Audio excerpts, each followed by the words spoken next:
So, liebe Freunde, zuerst einmal allen ein gutes Neues und es wird doch wieder einmal Zeit für einen Kaffee.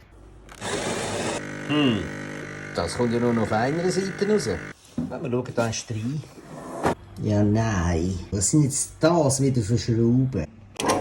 Wahrscheinlich, dass wir es selber nicht aufmachen können. Aber die haben nicht mit mir gerechnet. Sehr gut. So anschweißen. Ja, wir machen es doch gerade richtig. Schmutzki dran.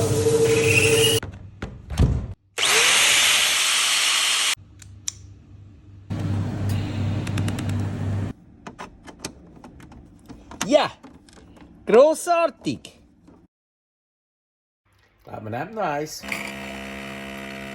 So muss es sein. Und das Instrument. Genau! Neben die Ferrari-Zange.